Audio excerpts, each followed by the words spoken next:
Chuck the plumber. He even acts like a plumber. Turn around, let's see if you're a real plumber. He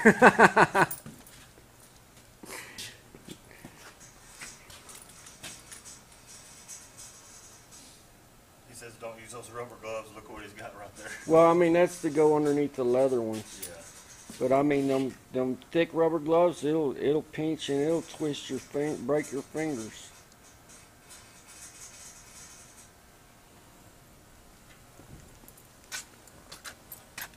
Okay, do it again. Hell. Hey.